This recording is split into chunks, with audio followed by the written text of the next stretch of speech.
সুপ্রিয় দর্শক শ্রোতা, পুরো মধ্যপ্রাচ্যে চলছে যুদ্ধের দামামা। ইরান ইসরায়েল চলছে হামলা পাল্টা হামলা।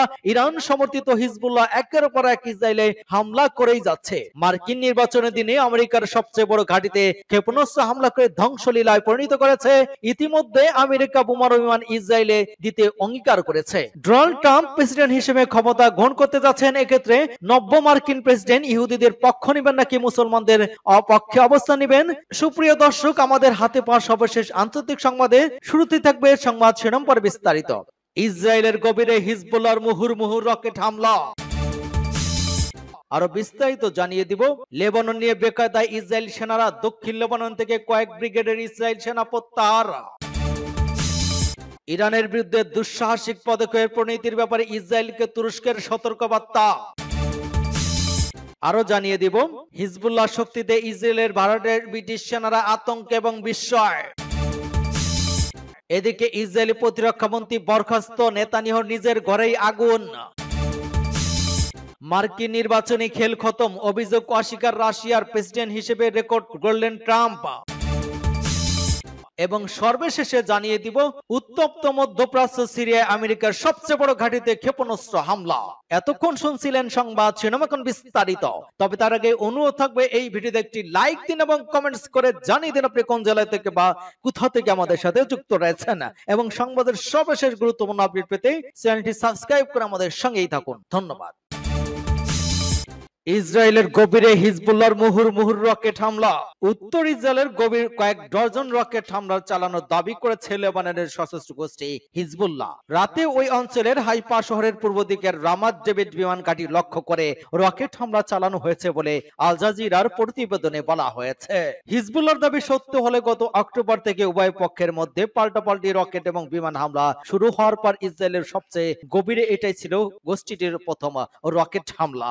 ইসরায়েলের সামরিক বাহিনী লেবানন থেকে 10টি রকেট ছোড়ার কথা জানিয়েছে। এসব রকেটের অধিকাংশই লক্ষ্যবস্তুতে আঘাত করা গিয়ে জব্দ করা হয়েছে বলে দাবি তাদের। ইসরায়েলি আর্মি রেডিও জানিয়েছে, হিজবুল্লাহ রকেট হামলার পর 60 বছর বয়সী একজন আহত হয়েছেন।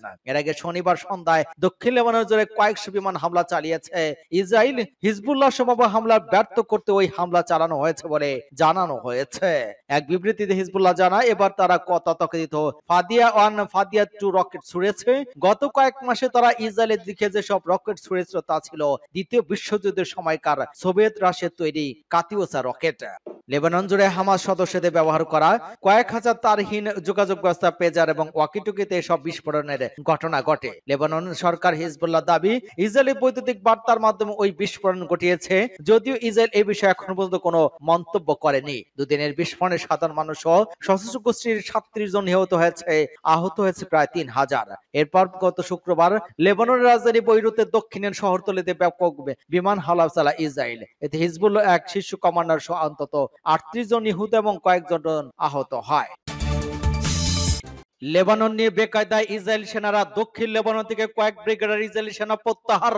দক্ষিণ লেবাননে ভূমি দখলের প্রচেষ্টা তেমন কোনো সাফল্য অর্জন না করতে পারায় ইহুদিবাদী ইসরায়েল সেখান থেকে কয়েক ব্রিগেডের সেনারা প্রত্যাহার করেছে বলে জানা গিয়েছে। ওয়াকবিয়াল সূত্রের বরাত দিয়ে ইহুদিবাদী পত্রিকা ইহদ আরনাতে এই খবর জানিয়ে আরো বলেছে, লেবাননের ইসলামী প্রতিরোধ আন্দোলন হিজবুল্লাহর সঙ্গে আলোচনায় অংশগ্রহণকারী ইহুদিবাদী কর্মকর্তারা ধারণা করছেন, আগামী 1.5 থেকে 2 সপ্তাহের মধ্যে দক্ষিণ লেবাননের একটি যুদ্ধবিরতি প্রতিষ্ঠা করা সম্ভব হবে। হিব্রু ভাষায় দৈনিকটি দাবি করেছে, দক্ষিণ লেবাননের যুদ্ধবিরতি প্রতিষ্ঠার আলোচনায় অগ্রগতি হচ্ছে এবং সেখানে অনুপ্রবেশকারী দখলদার সেনারা তেল আবিবের সিদ্ধান্তের অপেক্ষায় রয়েছে। লেবাননের দক্ষিণ অঞ্চলে গ্রাম ও শহরগুলো দখল করার উদ্দেশ্যে সেখানে স্থল অভিযান শুরু করলেও এখন পর্যন্ত এ কাজে ইসরায়েলি সেনা তেমন কোনো অগ্রগতি অর্জন করতে পারেনি। হিজবুল্লাহ অকুতোবায় যোদ্ধারা কয়েকটি গ্রামে ইহুদিবাদী সেনাদের অনুপ্রবেশের প্রচেষ্টা রুখে দিয়েছেন। এদিকে ইসরায়েলি বাহিনী হাজার হাজার সেনারা ঘাঁটিতে রয়েছে বলে অন্য এক খবরে জানিয়েছে ইহুদ আওনেহাদ। এতে বলা হয়েছে, বিগত বছরগুলোতে ইসরায়েলি সেনাবাহিনীতে পুরুষ সেনার ভর্তির পরিমাণ প্রতি বছর শতকরা 1 ভাগ করে কমে যাচ্ছে। গাজা যুদ্ধে যখন ইহুদিবাদী বাহিনী এক অপমানকর পরাজয়ের সম্মুখীন, তখন খবরে প্রকাশিত দক্ষিণ লেবাননের চীনের নিজের কাঙ্ক্ষিত লক্ষ্য অর্জন করতে দখলদার সেনারা চরমভাবে ব্যর্থ হয়েছে। দুই ফ্রন্টে গত কয়েকদিনে কয়েক ডজন ইসরায়েলি সেনা নিহত হয়েছে। গাজা যুদ্ধকে কেন্দ্র করে প্রায় 1 বছর ধরে সীমান্ত অতিক্রম করে গুলি মেরে নেওয়ার পর গত সেপ্টেম্বর মাসে ইসরায়েলি দক্ষিণ লেবাননে ভয়াবহ বিমান হামলার পাশাপাশি স্থল অভিযান শুরু করে। লেবাননে ইসরায়েলি আগ্রাসনে এখন পর্যন্ত ৩২০২টি শহীদ এবং ১৩,০০০ বেশি মানুষ আহত হয়েছে। ইহুদিবাদী বাহিনী আগ্রাসনের জবাবে হিজবুল্লাহ ড্রোন ক্ষেপণাস্ত্র ব্যবহার করে ইসরায়েলি অভ্যন্তরীণ প্রতিশোধমূলক হামলা চালিয়ে যাচ্ছে। সূত্র পাঁচ টুডে। ইরানের বিরুদ্ধে দুঃসাহসিক পদক্ষেপের পরিণতির ব্যাপারে ইসরায়েলকে তুরস্কের সতর্কবার্তা। তুরস্কের পররাষ্ট্রমন্ত্রী ইরানের ব্যাপারে দুঃসাহসিক কোন পদক্ষেপের পরিণতি সম্পর্কে ইসরায়েলকে হুঁশিয়ারি দিয়েছেন। হাকান ফিদান গতকাল দৈনিক হুররিয়াতে দেয়া এক সাক্ষাৎকারে ওই হুঁশিয়ারি দেন। তিনি বলেন, ইহুদিবাদী ইসরায়েলি প্রধানমন্ত্রী নেতানিয়াহু মার্কিন প্রেসিডেন্ট নির্বাচনের পর ইরানের পরমাণু স্থাপনায় কোন রকম দুঃসাহসিক পদক্ষেপ চালালে তার পরিণতি হবে ভয়ঙ্কর।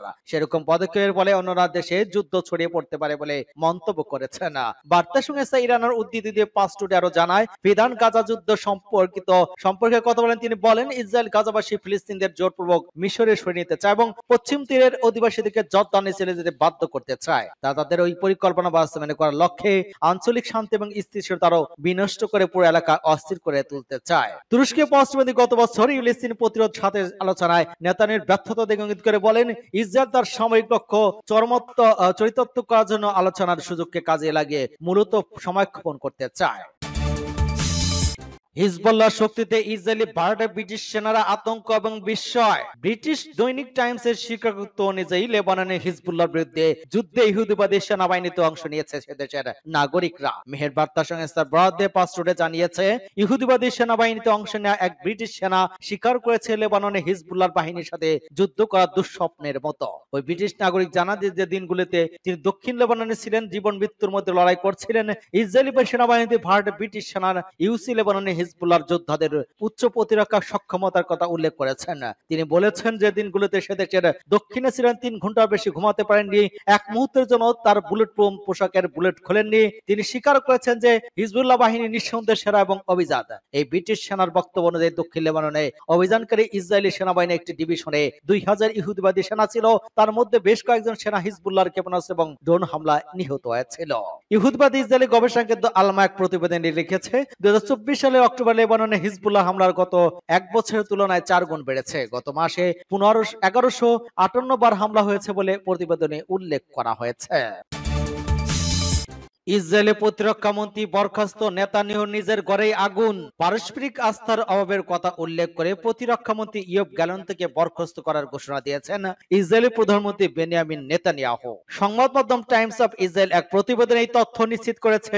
নিজের কার্যালয় থেকে প্রকাশিত সংক্ষিপ্ত ওই চিঠিতে নেতানিয়াহু গ্যালান্টকে বলেছেন, এই চিঠি পাওয়ার 38 ঘন্টার মধ্যে আপনার মেয়াদ শেষ হবে। চিঠিতে ইসরায়েলি প্রধানমন্ত্রী আরো লিখেছেন, প্রতিরক্ষা মন্ত্রী হিসেবে আপনার পরিষেবার জন্য আমি আপনাকে ধন্যবাদ জানাতে চাই। বর্তমানে পররাষ্ট্রমন্ত্রী ইসরায়েল গ্যাটসো গ্যালান্টের স্থলাভিষিক্ত হবেন বলে জানিয়েছেন টাইমস অফ ইসরায়েল। এছাড়া পোর্টফোলিওবিহীন মন্ত্রী গিডিয়ান স্যার পররাষ্ট্রমন্ত্রী হিসেবে কার্যকে স্থলাভিষিক্ত হবেন। যুদ্ধের প্রথম মাসগুলোতে বিশ্বাস ছিল এবং ফলপ্রসূ কাজও হয়েছিল, কিন্তু দুর্গপ্রসূত সেই মাসগুলোতে আমার এই প্রতিরক্ষা মন্ত্রী মধ্যকারী বিশ্বাসে ফাটল ধরে। গ্যালান্টের বিরুদ্ধে পরোক্ষভাবে ইসরায়েলের শত্রুদের সহায়তা করার অভিযোগও তোলেন নেতানিয়াহু। মার্কিন নির্বাচনে খেল খতম, অভিযোগ অস্বীকার। রাশিয়ার প্রেসিডেন্ট হিসেবে রেকর্ড করলেন ট্রাম্প। কমলা হ্যারিসকে বিপুল ব্যবধানে পরাজিত করে দ্বিতীয়বারের মতো প্রেসিডেন্ট হিসেবে নির্বাচিত হয়েছেন সাবেক প্রেসিডেন্ট ডোনাল্ড ট্রাম্প। এর মধ্য দিয়ে মার্কিন যুক্তরাষ্ট্রের রাজনৈতিক ইতিহাসে তিনি এমন কীর্তি গড়েছেন যা তার আগে কেউ সম্ভব করতে পারছেন মাত্র একজন। যুক্তরাষ্ট্রের ইতিহাসে ডোনাল্ড ট্রাম্প দ্বিতীয় ব্যক্তি যিনি প্রেসিডেন্ট হিসেবে দ্বিতীয় মেয়াদের জন্য নির্বাচনে গিয়ে পরাজিত হওয়ার পর ফের নির্বাচনী লড়াইয়ে প্রেসিডেন্ট পদে জয়ী হয়েছেন। যুক্তরাষ্ট্র নির্বাচনে মস্কোর হস্তক্ষেপের অভিযোগ অস্বীকার করেছে ওয়াশিংটনের অবস্থিত রাশিয়া দূতাবাস। মার্কিন কর্তৃপক্ষের দাবি অনুযায়ী নির্বাচন কেন্দ্রিক বোমা হামলার ভুয়া হুমকির উৎস রাশিয়ার ইমেল ডোমেইন থেকে হয়ে এসেছে। মার্কিন সংবাদ মাধ্যম সিএনএন এ খবর জানিয়েছে। মঙ্গলবার এফবিআই নিশ্চিত করেছিল যে যুক্তরাষ্ট্রের কয়েকটি রাজ্যের ভোট কেন্দ্রে বোমার ভুয়া হুমকি রাশিয়ার ইমেল ডোমেইন থেকে করা হয়েছে বলে ধারণা করা হচ্ছে। যদিও এফবিআই জানিয়েছে এই হুমকিগুলো বিশ্বাসযোগ্য নয়, তবে এটি কিছু ভোট কেন্দ্রে সাময়িকভাবে বন্ধ করতে বাধ্য করেছে। গত মাসে মার্কিন গোয়েন্দা সংস্থা জানিয়েছিল যে রুশ অপারেটররা পেনসিলভেনিয়ায় ইমেইলে ব্যালট অংশের মিথ্যা ভিডিও তৈরি করেছিল। সব ভিডিওর অক্টোবর শেষের দিকে প্রচারিত হয়। ওয়াশিংটন রাশিয়া দূতাবাস ওই অভিযোগকে অসত্য এবং ভিত্তিহীন বলে অভিযোগ করেছে। রাশিয়ার বার্তা সংস্থা নভেস্তিরা দেয়া বিবৃতিতে দূতাবাস জানায়, রাশিয়ার ষড়যন্ত্রের সম্পর্কে সব অভিযোগ বিদ্বেষমূলক অপবাদ। এগুলো যুক্তরাষ্ট্রের অভ্যন্তরীণ রাজনৈতিক লড়াইয়ের কাজে লাগানোর জন্য করা হচ্ছে। উত্তপ্ত মধ্যপ্রাচ্য, সিরিয়া আমেরিকার সবচেয়ে বড় ঘাঁটিতে ক্ষেপণাস্ত্র হামলা। সিরিয়ার দেইর আজ জাওয়ার প্রদেশে দখলদার মার্কিন সেনাদের সবচেয়ে বড় ঘাঁটিতে ক্ষেপণাস্ত্র হামলা হয়েছে। প্রদেশের আল ওমর তেল ক্ষেত্রের কাছে ওই ঘাঁটিটি অবস্থিত।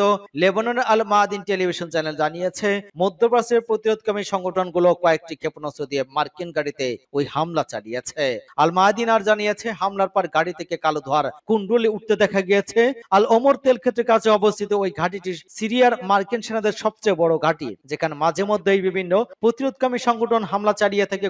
গত মঙ্গলবার হামলা সম্পর্কে ওই এখন পর্যন্ত কোন গোষ্ঠী দায় স্বীকার করেনি। ফিলিস্তিনের অবরুদ্ধ গাজা উপত্যকা এবং লেবাননে যখন ইহুদিবাদী ইসরায়েলের বর্বর আগ্রাসন চালাচ্ছে, তখন ইরাক এবং সিরিয়ার বিভিন্ন মার্কিন ঘাঁটিতে হামলা জোরদার করেছে।